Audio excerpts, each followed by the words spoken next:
심상정 후보 지지율이 진보정당 최초로 대선 후보가 두 자릿수, 물론 아직 여론조사가 네. 득표는 아닙니다만은 이런 적이 처음이니까. 그렇습니다. 내부적으로 자축 한번 했겠습니다. 그죠? 그게. 글쎄요. 저는 뭐 아직 이제 우리 겸하게 좀 임하자. 네. 너무 들뜨지 말자 이렇게 얘기하고 있고. 얼굴이 이미 들뜨셨는데. 사실 제가 그 상임선대위원장으로 취임할 때 예. 우리의 목표는 두 자리 숫자다 얘기를 했습니다. 계속 하셨죠. 예, 예. 다시 그리고 목표를 상향 조정할 수가 없어요. 세 자리 숫자로. 근데 지금 여러 추세로 볼 때 뭐 두 자리 숫자는 이미 돌파를 한 것 같습니다. 예. 보니까 이제 거의 근접한 수치하고 넘어간 수치가 각 네. 여론조사안에 조사기관에 이제 조사 기법에 따라 차이가 네, 있긴 그렇습니다. 나오긴 합니다만 거의 두 자리 숫자에 육박하거나 넘어선 건 거의 확실한 것 같고요. 예, 그래서 저희는 이제 지지율보다도 바로 이제 저희들 앞에 있는 사람이 이제 홍준표 후보이기 때문에 네. 저희들이 그래도 다른 건 못해도 홍준표만큼은 확실히 따라잡자. 사실 지금 손을 뻗치면은 홍준표 그 후보의 그 뒤통수를 잡을 수도 있어요, 지금. 예, 그래서 홍준표 후보만큼은 그래도 이 그 촛불 우리 시민들을 생각해서라도 홍준표만큼은 꺾어야 되겠다. 벼르고 있습니다. 그런데 이제 그럴 수도 있죠. 있긴 있는데 어제 바른정당에 또 한 번 난리가 났습니다. 이렇게 네. 되면은 보수 표심이 이제 표심이 어디로 갈지는 모르겠어요. 홍준표 후보 쪽으로 갈지 아니면은 너무 야속하고 유승민 후보가 불쌍해가지고 거꾸로 유승민 후보 결집도가 강해질지 모르겠는데 네. 이 사태는 일단 어떻게 보십니까? 예, 대량 탈당. 사실 그 바른정당이야말로 그 탄핵에도 찬성을 했고 네. 일종의 그 과거 우리가 보수 진영의 그런 이제 그 시대착오적인 걸 탈피하는 개혁 보수로 자처하고 나섰는데 개혁 보수의 현주소를 보여주고 있는 게 아닌가. 지금 한국 보수의 미래가 없다는 걸 갖다가 지금 바른정당 사태가 보여주고 있다 생각되는데 산산이 쪼개질 것 같아요. 저는 일찍이 좀 얘기를 했는데 한쪽으로 그냥 가는 게 아니고 네. 어제 밤에 모인 분들은 이제 자유한국당으로 귀환하려는 돌아가려는 분들이에요. 네. 근데 사실은 수도권 중심으로 해가지고 또 국민의당으로 갔으면 하는 분들도 있어요. 네. 그래서 유승민 후보는 끝까지 자기 이제 그 고집을 버리지 않을 것이라고 보여지고 그러면 이제 산산이 쪼개지겠죠. 여기서 산산이라고 하는 거는 자유한국당 그로 가는 분들 연합하고 예. 그리고 국민의당 쪽으로 또 개별적으로나 혹은 집단적으로 합류할 분들 그리고 이제 남는 잔류파 이렇게 세 갈래로 나눠질 거라고 보시는 겁니까? 그렇죠. 지금 이게 그분들의 초미의 관심사는 어떻게 하면 이제 대선판을 정리할 것인가가 아니라 어떻게 하면 내가 살 것인가 하는 거예요. 각자 의원들이. 그렇죠. 유승민 후보의 거취가 중요한 게 아니라 자기의 내년 이후의 살 길을 갖다가 지금부터 어떻게 마련해 나갈 것인가를 가지고 모였고 또 그걸 가지고 나뉘어지고 있는 거죠. 야, 그럴 가능성도 있습니다. 제가 네. 보기에도. 물론 시간이 너무 안 남아서. 예. 그래서 전체판에는 그렇게 영향을 크게 주진 못할 것이다고 보고요. 하지만 바른정당은 쪼그라들 것이다. 그렇죠. 사실 몇몇 이제 판을 정리하고 하려는 사람들 입장에서는 누구를 먼저 사퇴시켜서 그 다음에 이게 수순이 있는 있었겠죠. 것처럼 보여지지만은 그 뜻대로 되긴 힘들 것이라고 보이죠. 유승민 후보는 지금 만약에 사퇴한다면 본인의 정치적 생명도 사실은 훗날도 없는 거죠. 그렇죠. 네. 장렬하게 전사하는 것만이 이제 네. 후위를 위해서 필요한 거죠. 그런데 이제 그 바른정당 사태를 보시면서 뭐랄까 내가 저거 겪어왔던 길이다. 우리가 겪어왔던 길이다. 물론 진보정당은 이런 식으로 다른 당으로 간다든가 하는 경우는 거의 없지만 이제 후보 사퇴, 이 정권 교체를 해야 된다 혹은 그걸 막아야 된다 하면서 후보 사퇴에 대한 요구는 정의당뿐만 아니라 그 이전에 진보정당이 꾸준히 들어왔다는 얘기잖아요. 항상 그런 압박 속에. 예, 근데 저희들 내부에서는 네. 그런 문제를 가지고 이제 이게 뭐 당이 쪼개지는 상황으로까지 간 적은 없고요. 그렇죠, 그렇죠. 왜냐면은 네. 과거에 보면 이제 권영길 후보가 몇 번 나갔지만은 그때는 내부 동요 없이 끝까지 네. 갔습니다. 예, 예. 그다음에 지난 2012년 같은 경우에는 예. 심상정 후보가 출마했지만은 저희들이 또 혼연일체가 돼가지고 예. 후보 등록하지 말고 사퇴하는 게 지금은 맞다. 예. 왜냐하면 그때 박근혜 후보가 굉장히 강력했기 때문에. 그렇죠. 그래서 사실 2012년도에 제가 직함이 뭔지 아십니까? 문재인 후보 공동선대위원장이었습니다.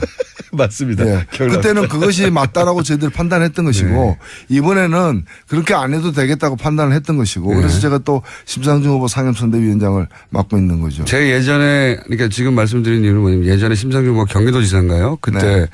그런 한번 일을 겪었고 또 서울시장 선거에서도 한번 그런 일을 겪었는데 이게 그 소위 이제 진보 정당이 작은 정당이다 보니까 박빙이거나 또는 이제 다소 불리할 때 항상 그런 압박을 받아왔어요. 그렇죠. 네. 그러니까 바른정당 유승민 후보가 이제 겨우 2달 받고 있는 거를 한 20년 가까이 받아왔습니다. 정의당 혹은 네, 예, 뭐 그런 시기와는 이제 작별해 가고 있는 것 작별해 같고 가고 있는 것 같다. 다른 당들이 그런 고민을 하게끔 만들겠다. 뭐 이런 다른 생각. 당이 그런 고민을 하게 만들겠다. 아니 그래서 저는 그 심상정 후보가 유승민 후보에게 힘내라. 유승민 했던 게 이게 빈말이 아니라고 생각하거든요. 예, 저도 그 지난주에 예. 지난주 금요일인가에 이제 창원에서 그 선거 운동하고 있는 중에 같은 시장에서 예. 유승민 후보를 만났어요. 아, 그러셨구나. 예, 만나서 제가 악수를 하면서 예. 이제 그에게 굳세어라 유승민 예. 얘기를 했습니다. 거기에 정치적 계산도 조금 있는 거 아닙니까? 유승민 후보가 끝까지 가야지 더 유리하다고 하는. 저희들 원래 계산에 좀 능하지 못해가지고 아니, 근데 그 마음은 저는, 저 후보가 지금 겪고 있을 고통, 이거 우리 다 겪어봤다. 그거 맞지 않습니까? 좀 다르죠. 좀 다릅니까? 네. 네. 거기는 이제 자기 살 길 찾아서 저렇게 흩어지는 것이기 때문에. 알겠습니다. 자, 그럼 앞으로 남은 변수들은 어떻게 보세요? 김종인 전 그 대표 공동개혁정부 요게 영향을 줄까요? 조금이라도? 저는 뭐 크게 주지는 않을 것이라고 생각되는데 이게 사실은 적폐와 손잡는 거지 않습니까? 아니 지금 그 안철수, 유승민 그다음에 홍준표 후보를 다 합치겠다는 것인데 네, 그렇죠. 말은 이제 뭐 그 자유한국당에도 탄핵을 찬성한 사람들이 60여 명이 있다라고 이제 얘기는 하지만 30명 정도라고. 30몇 명 네. 바른정당 합치면 이제 60몇 명인데 예, 그러나 사실 그 적폐와 손잡는 거기 때문에 이렇게 되면은 이게 나라냐라고 우리가 국민들이 그 탄핵 정국에서 이제 외쳤는데 이게 정치냐라고 분노하고 뛰쳐나올 것 같아요. 그리고 또 하나는 뭔가면은 지금 이것을 지금 추진하는 김종인 그 대표 같은 경우에는 지금 당이 그 국민의당이 또 이걸 승인한 게 아니에요. 후보는 또 딴 얘기하고 있어요. 맞아요. 조각권 가지고. 예, 네. 제가 볼 때 그 일종의 그 외주 하청 준 것 같아요. 외주 하청. 그 되게 이제 직접 하기에 좀 험하거나 네. 위험하거나 또 뒷말 들을 수 있는 그런 일들을 직접 하지 않고 하청을 주잖아요. 외주 하청을 줘가지고 입당도 안 하고. 그러니까 3자 단일화 혹은 뭐 다른 후보 사퇴 이런 얘기를 국민의당 입장에서는 직접 할 수 없으니까 그렇죠. 외주 하청을 준 거죠. 외주 하청 줘가지고 네. 당론은 또 당론도 아니에요. 근데 후보가 또 이렇게 후보 산하에 있는 것도 아니고 바깥에 그냥 그 공동정부위원회라는 게 네. 바깥에 임의로 있는 건데 근데 또 밤에는 또 후보하고 만나가지고 네. 그 사실은 다 내락을 받은 거죠. 그래서 저는 그 일을 처리하는 방식이 대단히 이것은 국민의 지탄을 받을 수 있는 비도덕적이고 비윤리적인 방식으로 하고 있다는 거. 이거야말로 기업가들이 다 이러지는 않아요. 일부 이러죠. 악덕 기업가들이 이렇게 하고 있죠. 알겠습니다. 그렇게 보니까 또 말이 되네요. 예. 외주. 험악한 얘기이기 때문에. 외주 하청 주는 거예요. 네, 외주 하청을 줬다. 김종인. 그러면 이제 김종인 전 대표는 외주업체 사장이 되는 거네요. 근데 이게 또 보면은 일이 또 되면은 또 위험할 수도 있어요. 근데 제가 이거 보면서 뭐 TV 프로그램을 제가 거론해서 그거 하긴 한데 그 냉부라는 거 있죠. 냉장고를 부탁해. 네, 예. 그래서 이제 냉장고를 가지고 셰프들에게 요리를 해달라고 예. 부탁을 했어요. 근데 셰프가 냉장고를 열어보니까 냉장고 비어 있어. 김종인 셰프가 안철수 후보가 자기 집에 있는 냉장고를 부탁했는데 김종인 셰프가 열어봤더니 냉장고가 비어 있어. 그럼 그 뭐 플라스틱 이런 거 가지고 요리할 수는 없잖아요. 그게 지금 보면은 공동정부를 하는데 공동정부에 응하는 사람이 있어야 될 거 아니에요. 근데 아무도 응하지 않잖아요. 플라스틱. 그러니까 냉장고를 부탁해 사상 초유의 사태가 발생한 거예요 지금. 아무것도 없는 냉장고 어떻게 할 것인가. 물론 제가 지금 이런 데 신경 쓸 여유가 없습니다. 그냥 말이 나와서 한마디 하는 건데. 그래서 김종인 셰프도 좀 난처하지 않을까. 뭐 그래서 뭐 칼을 부러뜨려 가지고 요리를 만들 수는 없는 거니까. 플라스틱을 먹을 수는 없죠. 그렇죠. 도마를 썰어 가지고 이제 요리를 도마를 썰었어. 예전엔 초근 목피 했었으니까요. 그렇죠. 우리 그 펄벅의 대제도 보면 벽을 뜯어 가지고 이렇게 가마솥에 물 넣고 이렇게 삶아 가지고 그 국물을 마시는 장면이 나오는데. 펄벅까지 왔습니다. 네. 예.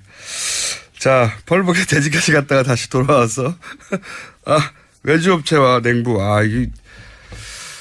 이게 다른 당의 그러니까 다른 당의 논평하는 거 정말 촌철살인이신데 지금 자당이 급하기 때문에 예. 잠깐씩만 언급하고 있는데 이거 재밌습니다.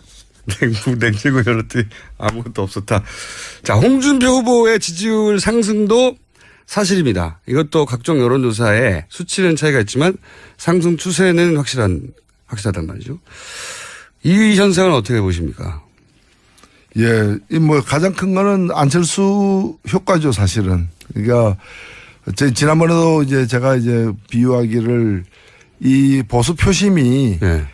최적합 후보가 없다 보니까 계속 이렇게 표류하고 있다는 거죠. 반기문부터 시작해가지고 기나긴 여정을 갖다가 이렇게 뭐 실크로드도 아니고 이거 표류를 하고 있는데 최근에 이제 안철수 후보로부터 이제 실망을 하면서 가능성도 떨어지고 당선 가능성 떨어지고 또 과연 이제 이 보수 DNA가 확실하냐에 대해서는 의구심도 들면서 여기서 이제 뛰쳐나온 이제 보수 표심이 일부가 지금 홍준표 후보에게 가고 있는 거죠. 네.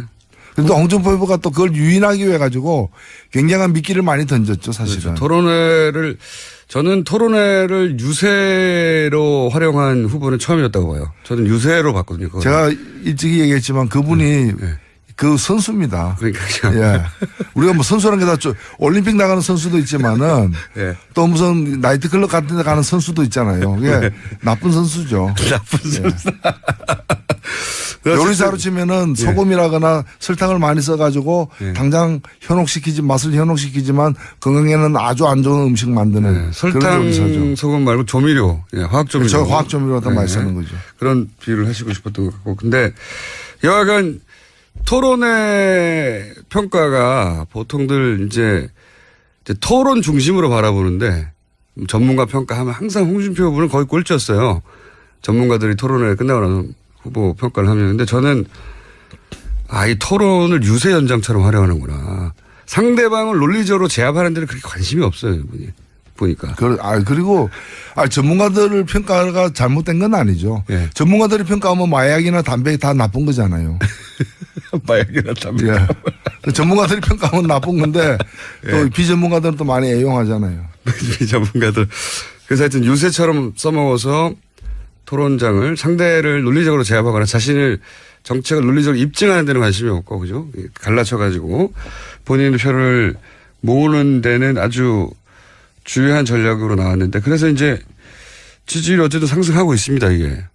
상승하고 있고, 어떤 여론조사에는 거의 이제 안철수 후보가 붙거나 살짝 역전하거나 이런 조사까지도 있어요. 앞으로 추세는 어떻게 보십니까? 결국 이번 선거가 유례 없는 선거다라고 보여지는 게 과거에 보면 누가 1등 할 것인가가 막판까지 이렇게 초미의 관심사였지 않습니까?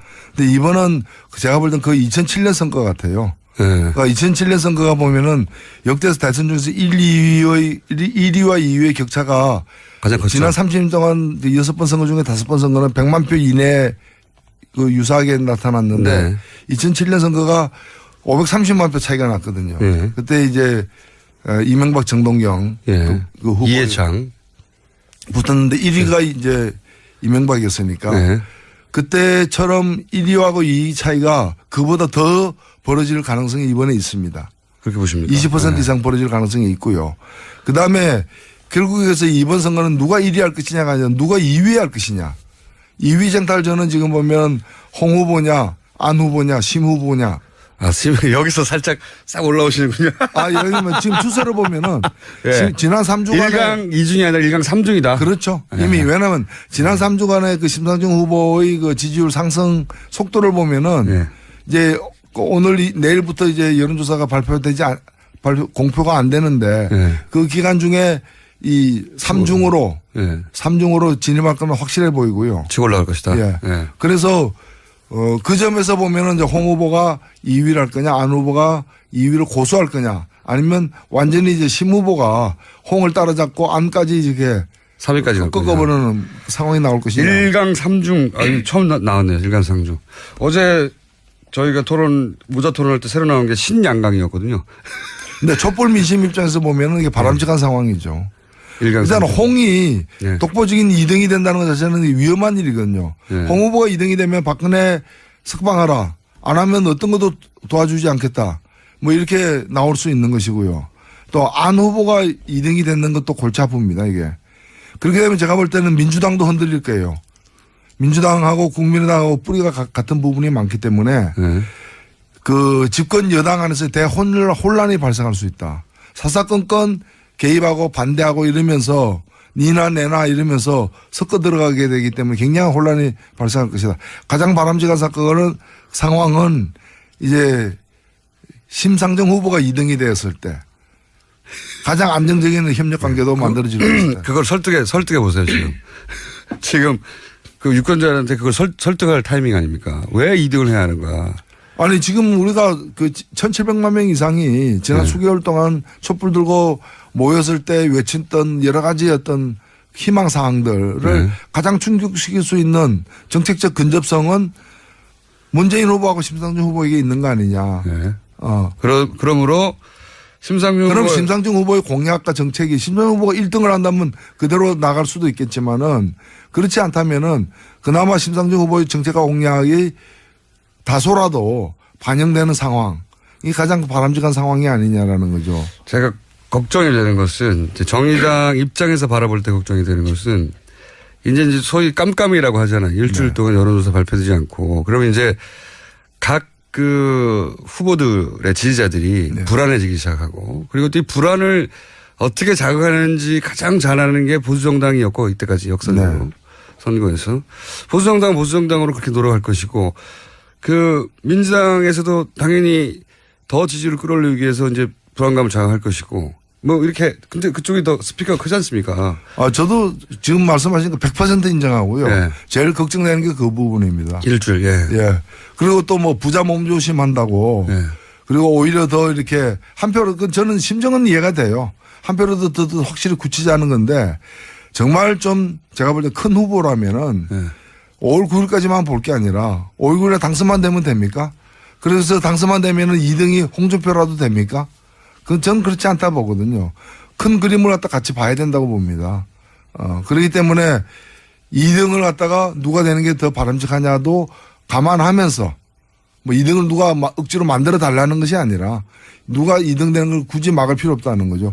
사실은 1등 입장에서 보면 2등이 홍준표 후보가 되거나 안철수 후보가 되는 것보다는 심상정 후보가 되는 게 더 낫지 않습니까? 저는 그렇게 생각해요. 네, 노회찬 대표님이 처음으로 이 시간 처음으로 얼굴이 긴장이 되고 저희들은 몹시 긴장되죠. 심각해지면서 깜깜이 국면에서 엄청난 조직력과 홍보력과 화력을 갖고 있는 부분에서 지금 뭐 왜냐하면 5표 부족하다 12표 부족하다 이렇게 나올 텐데. 제 기억으로는 지난 2002년 선거 때였던가요? 네. 권영길 후보가 네. 당시 여론조사상으로는 7, 8%까지도 나왔어요. 거의. 그렇습니다. 10% 가까이. 예. 근데 결국 또 이 막판에 이 깜깜이 국면에서 절반으로 떨어졌거든요. 그렇습니다. 그래서 3.9가 나왔죠. 예, 그러니까요.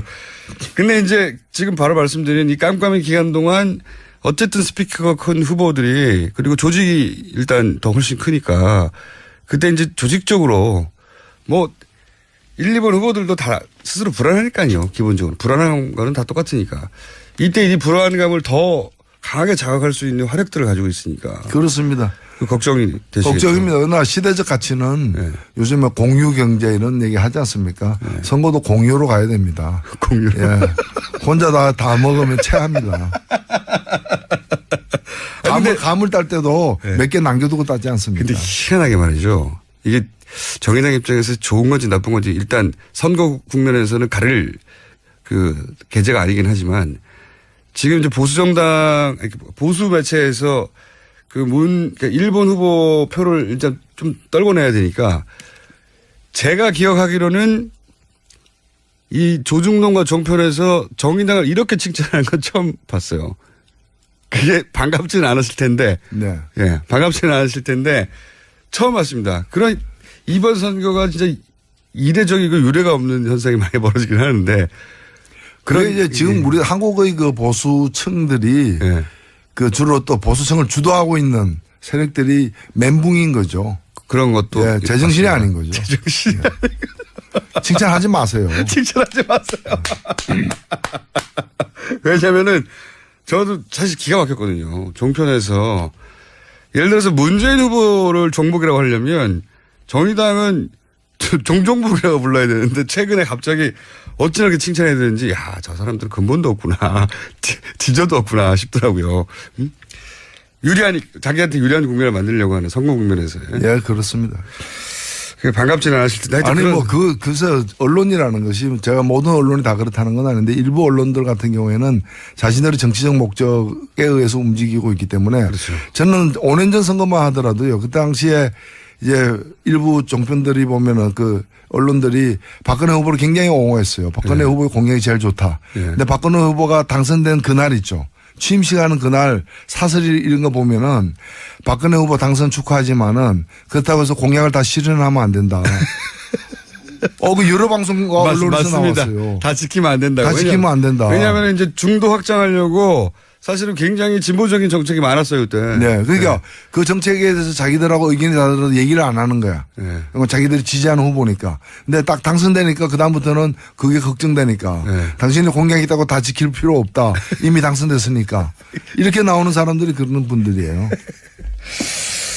자, 오늘 밤 마지막 토론입니다. 지금까지 보면은 토론회가 예상과는 다르게 지대한 영향을 미쳤어요 이번에는. 보통은 뭐 크게 미치지 않는데 이번에는 뭐 지지율을 사실상 한 10% 이상 왔다 갔다 하게 만들었어요. 그죠? 네. 토론회가. 마지막 토론회 정의당의 전략은 뭡니까? 뭐 이제까지 토론회에 임했던 그런 자세와 달라질 것 저희들이 없습니다. 다만 이제 현안이 되고 있는 몇 가지 문제들이 있기 때문에 그 점에서는 좀 분명해야 되는 게 아닌가. 예를 들면은 사드 비용 문제라거나 미국에서 트럼프가 제기하고 있는 사드 비용 문제에 대해서는 사실 이거는 현안이지 않습니까? 당장 현안이죠. 누가 이제 정권을 잡고 또 정권을 잡지 않더라도 이제 여러 그 국회에서 또 이렇게 발언력 있는 정치 세력들이기 때문에 이 문제에 대한 입장이 무엇이냐 또 그간의 이 문제에 대한 태도와 어떤 변화가 있는가 이런 것들이 심각하게 따져질 것이고요.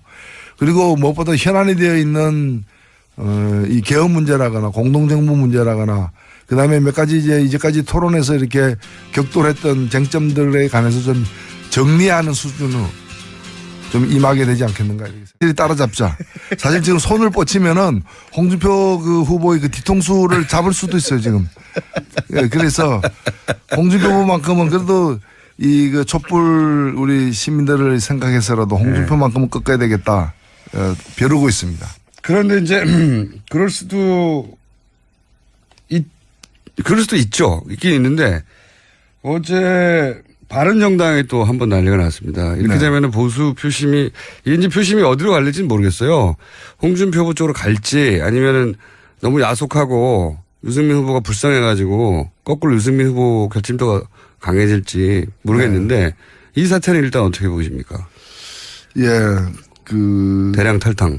사실 그 바른정당이야말로 그 탄핵에도 찬성을 했고 일종의 그 과거 우리가 보수 진영의 그런 이제 그 시대착오적인 걸 탈피하는 개혁 보수로 자처하고 나섰는데 개혁 보수의 현주소를 보여주고 있는 게 아닌가. 지금 이제 후보 사퇴. 이 정권 교체를 해야 된다 혹은 그걸 막아야 된다 하면서 후보 사퇴에 대한 요구는 정의당뿐만 아니라 그 이전에 지금 진보정당이 꾸준히 들어왔다는 얘기잖아요. 항상 그런 압박 속에. 예, 근데 저희들 내부에서는 예. 그런 문제를 가지고 이제 이게 뭐 당이 쪼개지는 상황으로까지 간 적은 없고요. 그렇죠, 그렇죠. 왜냐면은 네. 과거에 보면 이제 권영길 후보가 몇 번 나갔지만은 그때는 내부 동료 없이 끝까지 예. 갔습니다. 예, 예.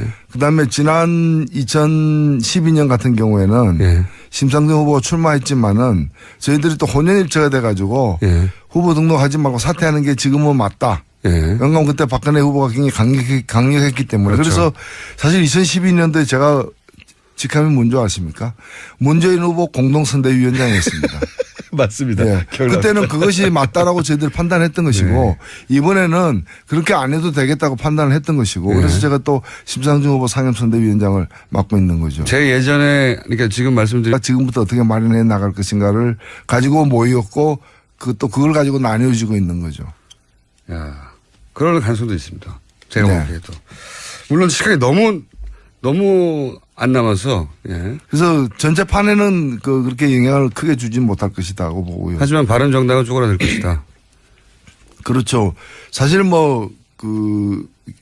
몇몇 이제 판을 정리하고 하려는 사람들 입장에서는 누구를 먼저 사퇴시켜서 그 다음에 뭐 이게 수순이 있는 있었겠죠. 것처럼 보여지지만은 그 뜻대로 되긴 힘들 것이라고 보이죠. 유승민 후보는 뭐 지금 만약에 사퇴한다면 본인의 정치적 생명도 사실은 훗날도 없는 거죠. 그렇죠. 네. 장렬하게 전사하는 것만이 이제 후위를 위해서 필요한 거죠.